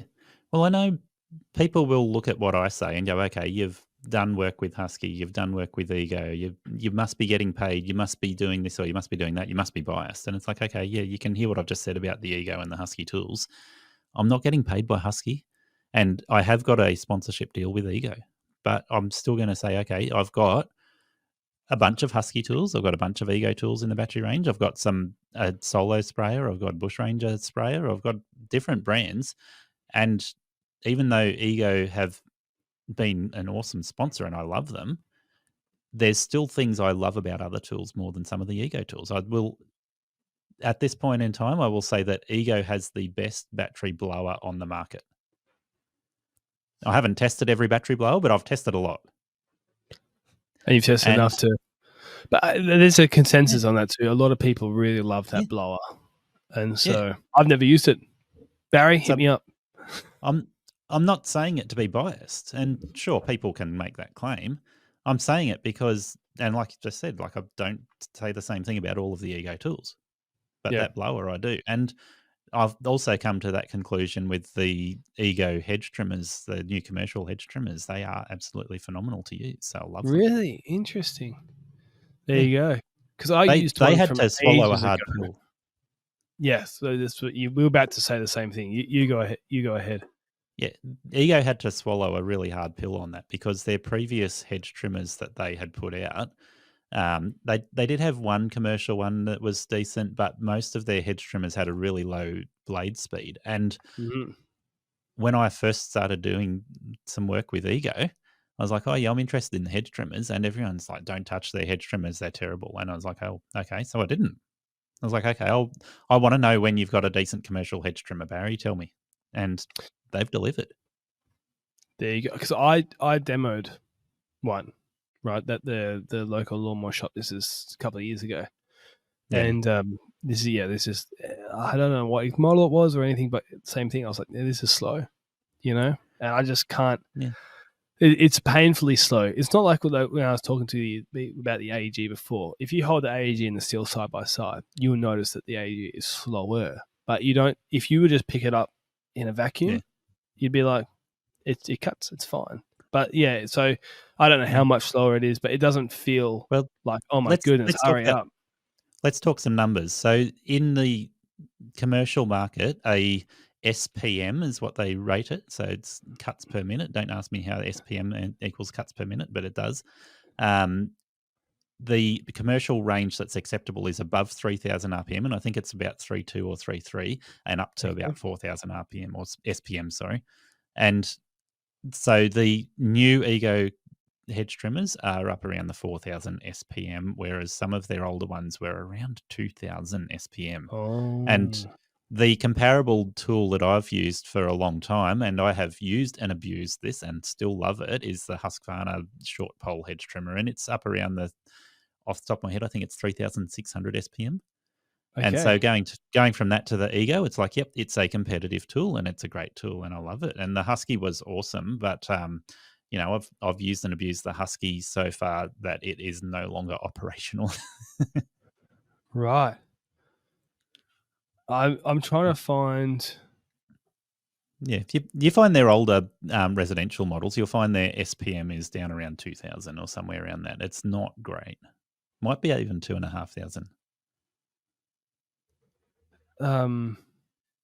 I can't find the SPM for the AEG one because I was really interested in comparing it. It says no load speed 2,700 min -1. What the hell does that mean? Yeah, well, the Makita I think comes in around 3,500 to 4,000 SPM. I think if you got the 18-volt Makita, that's commercial quality. Okay. Strokes per minute. I don't know. Maybe it is. Maybe it's the same thing. 2,700 that's what it is. for Strokes per minute. Strokes per minute, but no load speed of M -1. What does that even mean? Good question. Yeah, it's revolutions Makita. per minute. It's revolutions per minute. Strokes per minute. There is no difference between RPM and min -1. So the RPM of the AEG. So you're saying 3,000 seems like a commercial amount. So 3,000 or goes above is usually what they're looking at. Yeah, that kind of goes with my feel. I was like, oh, it's a little bit slower, but it's not like crazy slow. And so, if you got on a budget, so this, I agree with your stats then. So what is this still? Yeah. I'm just looking up a still at the moment. So this is a model number 18-volt brushless hedge trimmer, 750 millimeter. It's the DUH751Z.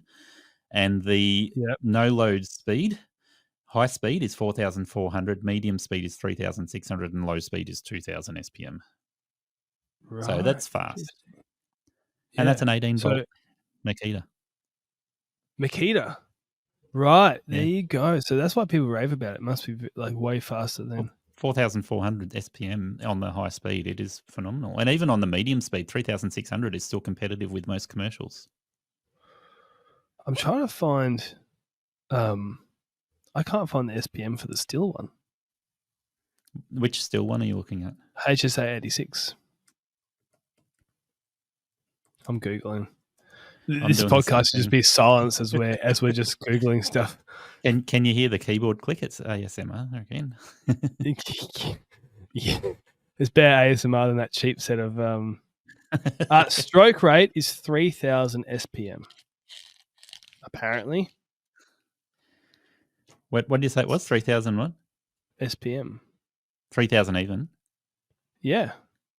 There you go. This is on toolfix.ie. I don't know what that even means in terms of stroke rate 3,000. There you go. My feel is basically spot on with what the numbers put out. It wasn't night and day difference in speed between the two, but it still felt faster. That means that the Makita must feel really fast compared to even the still then. There's a reason people rave about it. And there like you go. Said, I love the Ego. I have not used the Makita. But the amount of that people talk about the Makita is backed up by that technical spec. There's a guy, I should hit up Makita again. But it's long enough now. Makita ghosted me for Makers Month, believe it or not. So Makita, Makita haven't answered me either, but still are about to come on my podcast, so that'll be interesting. Well, there you go. I'm looking forward to that one. Good job getting it on. We talked about it with Still, but it was we just couldn't make a time work. But interesting, man. Because I feel like those bigger businesses, I feel like the bigger, the more established the business is, the less likely they are to actually engage with the audience, and it becomes they become a bit distant. It depends how the company operates too, because Husky have always been pretty happy to interact with social media, but still it takes a little bit more work to get there. But they're going to do it. Looking forward to it. The podcast I just released was with a guy named Dennis Scott, who's on Selling Houses Australia. One of the favorite podcasts I've done, to be honest. That came out this morning in real life recording time. But we're talking about Charlie Albone, and we're talking about these brands and stuff like that. And some of it, because Charlie Albone was in his role. Charlie Albone is now Better Homes and Gardens, but Charlie Alboom was the guy that Dennis replaced. And Charlie is sponsored by or an ambassador for Still. And I kind of feel like you've got to get to that kind of top tier echelon, which, if we're honest, Garry, we're not really there. What do you mean we're not there? Come on. I mean, we're pretty damn close, but you never know. But, like the style of that. And it is a certain style as well of, like the podcast in this niche, I don't think are ever going to get, well, maybe I shouldn't shoot it down, but I doubt that they will get the same numbers as mass-produced TV shows will, because it's so There's niche. A challenge for you, Luke. That's a challenge right there to get there. I mean, do the numbers, right? We've my got most popular episode, maybe 20,000 after potential. Yeah. What was that? Was that you? If you take our industry numbers are about 20,000 max. So if you go just stick to our industry, you could potentially get 20,000 listens on any particular content that you put out, and that's just in our industry. But do what I've been looking at and go, okay, my reach at the moment is not limited to our industry. There are people that listen to our content that are not in the industry. So while you're talking about industry, you're talking about actual contractors. Yeah, so the industry would be people who are in business, utilizing the tools we're just talking about in their business. So they're making money from operating Still, Makita, Ego, Husqvarna, Greenworks, all those brands. They're in the industry. And they might be in business, but there's a lot of employees out there that are greenkeepers or working for a golf course or a sports field or something to that effect, a nursery or somewhere, that are fringe to our industry, and they might consider joining the industry, starting their own business. So what I've looked at is going, okay, outside of the 20,000 businesses that exist in our industry currently, there's close to 30 million Australians in Australia living here, breathing still, and considering, do they like their job, or do they think they should look at an alternative? And so I'm going, okay, my reach can be up to 30 million. Why not? True. I get what you mean. I mean, I'm looking at my stats here. Haven't hit 30 million yet. No. The most listened to podcast I have, which is hard to people to measure because certain methods just count clicks. If you're just counting random, like any click on the thing, which is what YouTube does, right? If it's 1 second, fine, that's counted as a view.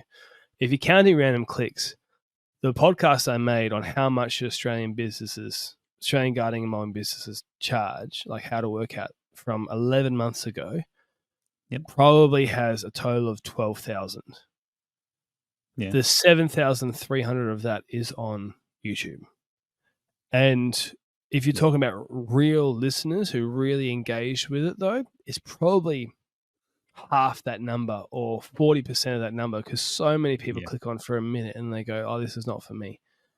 And then you go, how many people actually, like the people who really get to the end of a 1 hour thing, but even then, like, let's say, I mean, that's a lot of people, but it's still, I don't know. We got a long way to go. Not as many people listening to podcasts as are working, but to get to the point of even touching every single, that sounded a bit sexual actually, touching every single contractor in the industry. No, but get to the point of getting inside people's. Garry will. Yes. And if we don't get you, then Tim started one, and Ben and BJ are there, but anyways. Oh, Ben and BJ are very touchy feely. Very. I don't think Tim and Karthik are very touchy feely. I mean, we can try. I'll pass. But it's a long way to go. So the listeners. So how much viewers does Better Homes and Gardens get? Google this. Better Homes and Gardens viewers.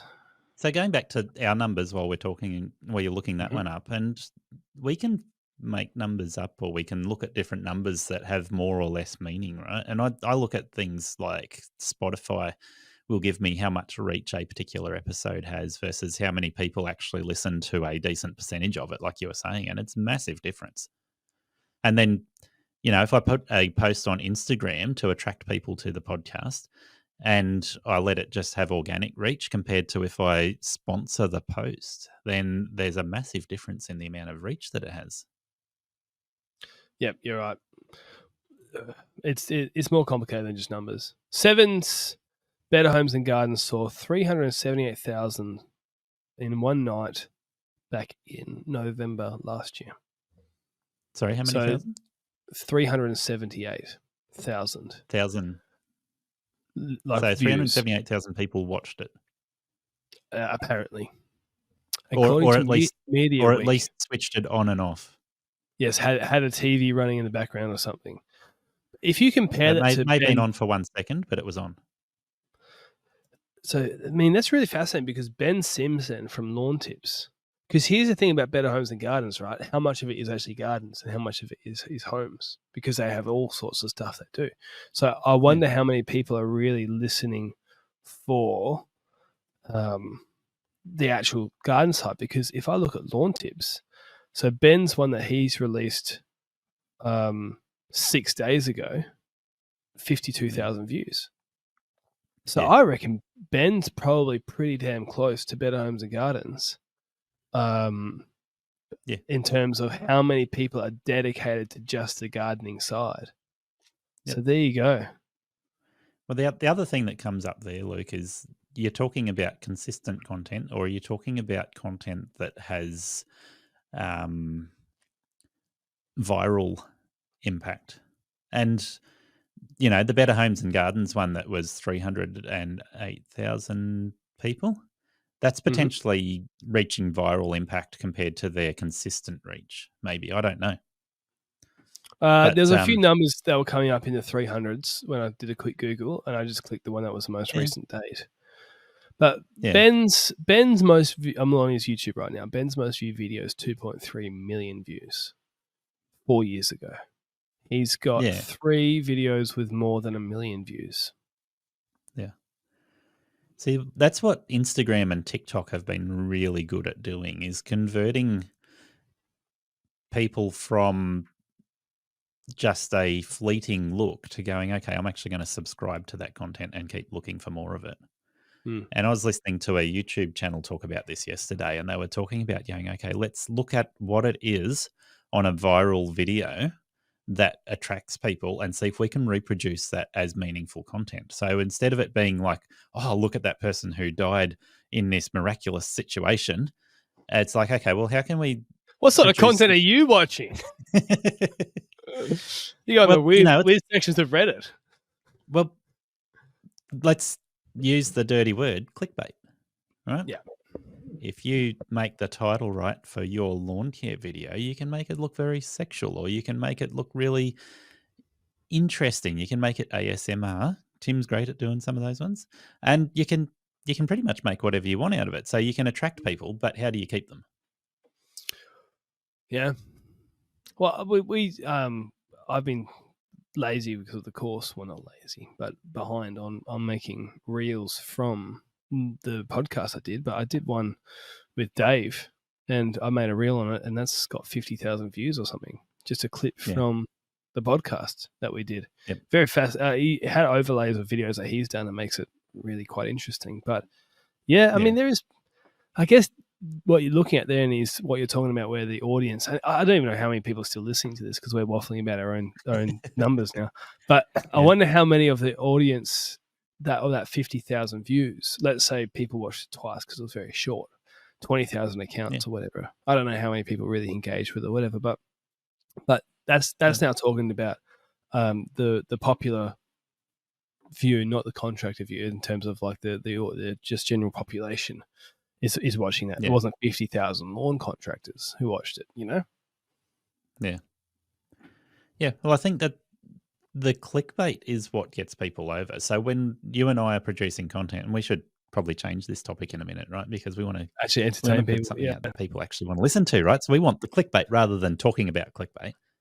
But the content which is interesting to people when we're putting it out is content that ticks one of 2 or 3 boxes. So how to start a lawn care business, how much money should a lawn care business make, what tools should a lawn care business buy, and how to cook milk, how to be profitable. Oh, yeah. Yeah. I just slipped that one in there. Well, I'll be pretty keen to watch that episode when you put it out. So, oh, which one? Which episode? What did you say it was? How to cook? So, I don't know what you're talking about. Sorry, I didn't hear anything. No, of course I not. know what you're talking about. Some people are lost now. Let's move on because there is one more cool thing. We're at hour and 40. It's probably the coolest thing, and we haven't even talked about it yet, which is the live events coming up. And I'll tell you on the phone about it. So BJ has announced that he is doing 3. Is it Land and Lawn or Lawn and Land? Equip Expos across Melbourne, Bris Vegas, and Sydney. So the big, Eastern Coast cities, fantastic. I mean, I'm really supportive of BJ's efforts because we were talking about this 2 winters ago, nothing, right? Then BJ does his thing, and then obviously we've just announced that we're going on a podcast tour across the country: Perth, Adelaide, Sydney, Canberra, Melbourne. I missed that one, and then Brisbane and country towns if we can get enough interest. So probably one of some of the bigger ones. Like Hobart, hey, can we do a spoiler here? Kind of. You spoiling my events or yours? I've just opened up llee.com.au, Lawn and Land Equip Expo. So BJ, hope you're talking about this too, because when you look at this, he's got some dates on here. He told me the dates. So this is public knowledge because it's on his website. Yes. So people who want to attend the Lawn and Land Equip Expo and see BJ and Ben Pashing, you've got in Brisbane, Chandler, Brisbane, you've got the 6th of July. Melbourne, you've got the 27th of July. And in Sydney, you've got the 17th of August. There you go. And further announcements is I am going to be at the Sydney one on the 17th of August. There you go. So unfortunately, BJ and I are going in opposite directions. So literally, and this is a bit of an announcement, but around the 6th of July, I will be in Melbourne when he's in Brisbane. And around the 27th of July, I'll actually be in Brisbane for my events. And in the middle of that, I'll be in Canberra and Sydney and stuff. So I haven't got official any dates to announce. I actually don't have dates because I've got date ranges. I've got to get stuff organised still. But so unfortunately, I'm doing a family trip to Cape York for the first 3 weeks in July. So his Brisbane event, I won't be there, and his Melbourne event, I'll be back in town, but I'm not sure if I can get down to Melbourne for that. So Sydney, it might be. Cape York, though, you got to drive past Brisbane to get there, right? Or are you flying? I am driving past Brisbane, yes, but I'm not going to be there on the 6th. Oh, mate, just drive down from Cape York. It's only like 45 minutes, right? I've got to be in Cairns. Let me bring up the calendar so I can make sure I've got this right. But I think I've got to be in Cairns on the day that he's doing the event. Almost certain of it. So that's not going to work well for me. So none of us talk to each other whilst organising these trips. July 6th is Saturday, and I've got to be in Cairns on the Sunday. So I could potentially go from Brisbane to Cairns in that day, but no, that won't work. Well, I'll just talk openly behind the scenes stuff. Is we will be having maybe 10, maybe 11 events. Obviously, the 6 major cities, but people have reached out. I said people reach out if you want to go to country towns, and people have reached out. And in fact, there's some momentum, and you and I would like to. I'm not exactly sure how this event will work because other people are involved, but probably a panel panel discussion, bunch of people up there. And in somewhere north of Sydney, Sydney, where the country is beautiful and the people are even more beautiful, especially the 31-year-old Garry Ashton. And so we want to do something in there. Dress code. I mean, please don't bring leather plants. We want people to come. You can never be sure, mate. You can wear them underneath something else, all right, and just don't tell us about it. We don't want mental image. I usually wear something underneath. A bright red G-string. No, we're losing it. We are losing it now. Bright red is so yesterday. Moving on. I don't want to think about it anymore. Someone bought it secondhand. All right. Isn't that what happens? Not in my world, mate. Once my undies are used, they're in the bin. Look, so those events are happening, and I'm really excited about those events because it's great that the industry we've got this stuff going on in the industry now, and I've been so BJ's events will be much bigger than mine. Hopefully mine are just kind of live podcast events, and if we get 100 people, I'd be overwhelmed and excited, but also I think there's something valuable about having kind of intimate crowds, and they'll both I believe BJ's are free. My event will be free, but you have to sign up because we will have limited space. Nothing to sign up with right now, but when you'll hear about it in the podcast when it comes up. If you've only got 50 spots, when 57 people rock up, I don't know what to do. But look, it's cool that they're happening. Brands are getting involved. I've got emails from brands this morning, people getting involved in these things. So it's cool. You can, like it, and people can meet and make friends and, maybe find a future spouse even. Maybe that's what's going to happen at these events. You never know, like all your wildest dreams could come true, That they get to meet you, so who knows what might happen. I'm off the market, but you know what I mean? I'm talking about, I don't know. I'm just making it rubbish now. It's like where Napoleon Dynamite, when Pedro was like, vote for me and all your wildest dreams will come true. So on something more practical, you said 21 events? Oh, no. Is it total or for how many for yours, how many are you doing? 10 or 11. 10 or 11, sorry, I misheard you. 10 plus 11. No. I don't have that capacity. So 10 or 11 events. Now you're going to head across from Perth. Yep. And you're going to go down the south coast of Australia, and then once you get to the east, you're going to head up the east coast, right? So if people think they're going to be around the south coast of Australia, you've got a few events happening down somewhere around Adelaide and down through to Melbourne. And then you come back up through Sydney and Brisbane and head further north than Brisbane.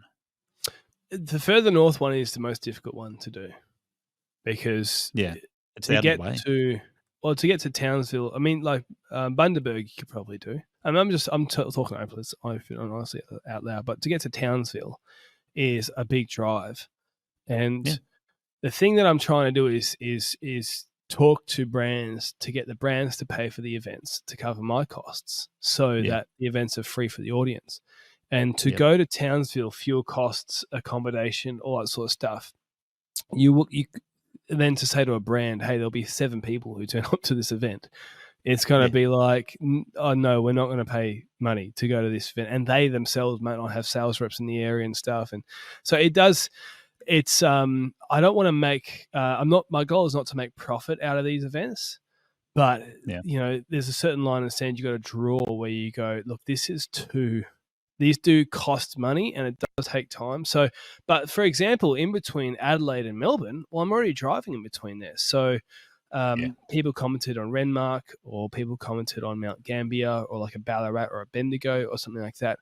They make a lot more financial sense because you're already driving through. And then the goal would be to go to either a bowls club or a footy club or a shop like a dealer, and the place that hopefully is either incredibly cheap to hire, or if it's a dealership, the dealership might just do it for free. And then you go, look, we got a small country town event, come. And if 6 people rock up, great, I've made 6 new friends. There's no financial stress or anything. You know what I mean? The problem is if you go out to Townsville and you take hours and hours and hundreds of dollars of fuel, to get up there, and then you go spend money and to accommodation, all that sort of stuff. Yeah. And then someone charges you $500 for a cheap venue. You know what I mean? Like it adds up. All of a sudden, it's $1,500, $1,600, $2,000 to go to a place and run an event that 5 people rock up to. That's where my head's at. It is 1,500 kilometers from Brisbane to Townsville. So that would be, in my fuel calculations, that would be $500 in fuel in one way. That's fuel plus driving time, because you're talking a day and a half driving time. I mean, you could do that in one day, but it's if you link up, say, a couple of events on the way between Brisbane and Townsville, then it might make it worthwhile. But if you're going from Brisbane straight to Townsville, and like I say, it's a lot of driving, a lot of fuel, a lot of accommodation to sort out. So yeah, it's $1,000 in fuel just to start with, and then a cheap venue would be, cheap venues are sort of $80 an hour, and you kind of need them for the day to set up something like this. So yeah, that's just the reality. So people, look, if you are in Townsville and you have a generous benefactor who's like, yes, we will pay for everything, then I'm sorted. Let's do it. But it's not likely to happen. So if you talk about, say, Ballarat, which is literally on the main road, if I'm remembering the correct, because I get Bendigo and Ballarat mixed up, but that's on the main road between Adelaide and Melbourne. I almost cannot avoid driving past it. That's a different story, so that kind of stuff. So on that name, I got a little bit of a exciting drop on that one. I am actually, go for it, next week. My daughter is going for a holiday down to her sister's place. So her sister's in Albury. So I'm going to actually make it a bit of a podcasting trip, and I've started to arrange this at the moment. I'm going to visit one of the previous episodes that I've done, Ben Giblett in Griffith. And then the day after, I'm going to visit, what's his name? Remy Willems down in Ballarat. So I'm going to be doing Griffith, Ballarat, Albury, and back home. Nice. I think... Not events, but it's visiting a couple of people I've already done interviews with, doing a little bit of content with those guys, and then coming back again. Yeah, and that's the other thing I want to do, because that's where I love that you're doing that sort of stuff as well, because it's taking, video calls like this are great, but there's something, I've done a couple of in-person podcasts, and it's like, if we can get to a point where financially it's viable to do this kind of stuff, which, I if I get to the end of this trip and I've made some money, I'd be happy, because it is very expensive to do. But if you can make it financially viable, then the content will get better, and the content gets better. It kind of is this feedback loop, positive feedback loop. And I've done a podcast, my first one. I'm going to be doing more of these. It's not out yet because it takes more time to edit. But I went to a composting facility here, a massive composting facility. Multiple millions of dollars worth of equipment, like some of the machines are $1 million each, kind of thing. They take waste and turn it into beautiful compost that you buy at your soil supply place. And I went and walked around with the CEO, cameras, mics set up on the person, and he showed me around. So the idea is it's something you could watch on YouTube and you can listen to whilst working. And that's one of the other things I want to do on this tour. Go to nurseries, go to I don't want to overspeak because I do have some things planned, but epic things where it's like actually go behind the scenes and see stuff, not just talk about it with people. And that's the kind of content I would love to do, but it's bloody expensive. Like take a day off work, you're not earning any money from it, and then fuel and cost and it's thousands of dollars in cameras, even if you get cheap stuff like 2 GoPros. With wireless capacity for microphones, it's $2,000 plus. Yeah, this is all, doesn't it? It does, and then the editing is much harder to do, and then you got to pay for an editor. So then there's more money in that, and people don't realize that all that goes into it. But anyway, so that's why you got to get sponsors, and people are willing to come on board. And great, But anyways, that's it. Yeah. Well, the amount of gear I've got invested to be able to go and do content on the road like that, it does add up very quickly. Yeah, people don't realize. How much money do you reckon you spent on your podcast? Yeah, we talked about this before. And do you include the vehicle that I've got now that I'm using for that? No, I mean, there's indirect costs like fuel and stuff, but I'm talking about direct costs like microphones and online stuff you've done, because it's not like $50 here and there.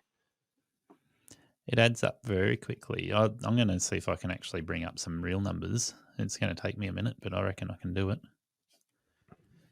I know I'd keep track of it all. Yep. Mine's all, look, my money's from the mafia, so I don't keep track of any of it. So, yeah. Yeah. See if that's going to let me log into Xero, and then I can look it all up. So, podcast expenses year to date, $5,000 just for this financial year. Yeah. And I think that's excluding GST. So, and then how many episodes have you done this financial year? Well, I want to wind it back 2 years because that'll give me a real world number. True, because you would have bought a lot of stuff to set up to start with that you don't have to buy again. Yeah. So when I first started, the first 3 months, I was spending $1,400 a month just on gear as I was getting set up. The first financial year was over $10,000. Then 2023 financial year was $7,700, and this year we're up to $5,500. So probably not 7, 8 again, just tracking for the year. So we're up over 30 grand. No, 20, about 20, not 30. Yeah, about 22, somewhere around there. And you've done how many episodes? Just over 140. So it's probably $150 cost an episode to do an episode. Cost. Something like Based on that. Yeah. Yeah. And then you look at look at my Patreon, and I'm very happy with my Patreon, but I get $170 a month, I think $160 a month. And I might do 6, 7 episodes. So, and then ads and stuff, people, this is not, this is why it takes a while to build these things up. And then over time, people go, well, you guys are rolling in it. You must be so biased. All that money that Ego pays, the $700,000 we got to count that Ego pays you, Garry, each episode that you do. Boy, if only. The reason why you're in the middle of a dungeon with no windows to the outside world is because if we saw the decadence that you live in during, you've got to lock up all the windows. Otherwise, we would all know the truth, Garry, that you're rolling in it, Rolling in something, but not money. Oh, mate. Yeah, boy. Yeah, no. Well, look, Ego is great. Barry has been very generous, and I appreciate having sponsors. I've got Ego and I've got Cox Mowers with the right standards, so they've both been very generous, and I really appreciate that. Yeah, look, if people are still listening, because honestly, this is just us waffling now, just us being us. But look, support Garry and myself in whatever way that you want to. Basically, if you've been loving the podcast, it's not like a forced thing where it's like you must do this or else we're stopping. We do enjoy it, but it's just about the reality of how difficult these things are to do. And BJ and Ben as well, and all that sort of, because the information, and if you guys, if you've benefited from it, the idea is that if you guys are the people we want support from. So go to BJ's events and put review. If you have no money, right, 5-star reviews on these platforms is great. Comments, sharing, tell friends about it, right? Public posts on LMCA, because brands see that. If you love Garry's episodes and you're like, hey, I just listened to a podcast, it was fantastic. Thank you, Garry, for putting it. Put it on LMCA, make Garry's day. Make my day if you do it. And then Ego see that and go, oh, look, people are listening, and you get the idea. Support whatever way you can. And we're almost at 2 hours, and I reckon that's probably a nice way to sum up anyway. You know? That's it. Yeah.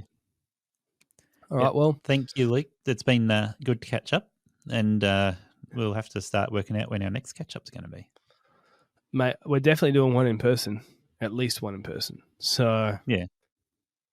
Yep. Well, that's going to come around pretty quickly. So we're talking April at the moment, and it's going to be end of July, somewhere around the end of July or early August, where we'll catch up face to face.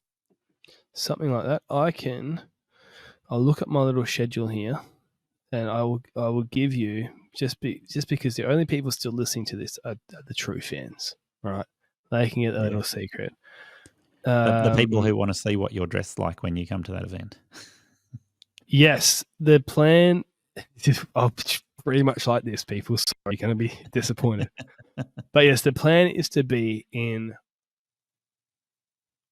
I'm not going to give too strong dates because I don't have any locations, but around late July to be kind of the Newcastle Coffs Harbour. No, nothing's booked in, but that's the idea. And Brisbane around early August. I've got some flexibility, so we'll work with Garry's schedule as well. Yeah. And anyway, I get back in town on the 21st of July. That's the plan. Well, I believe it or not, no joke here, on my schedule had penciled in Newcastle on the 22nd of July. On the Monday. There you go. So that's... I might be struggling to stay awake at that point in time, but we'll be back. No, but that's what I mean. These are all penciled in. I don't have any locations or anything booked in, but you get the idea. Like, we're gone. This is a sign. We must end the podcast. Internet issues are happening. Thank you for listening to everybody. That's it. Thank you for listening to everybody. Everybody, thank you for listening to us. And we will see you in the next podcast. All right, friends, before you go, firstly, well done for making it to the end of the podcast. Secondly, if you have made it to the end of the podcast, you obviously liked the podcast. If you do like the podcast, which you clearly do because you made it to the end, unless you fell asleep or somebody held you against your will, maybe you're the passenger and the driver put the podcast on and it was too awkward to tell them that you didn't like it and you think the host is an absolute wanker. And so you just sat there and suffered.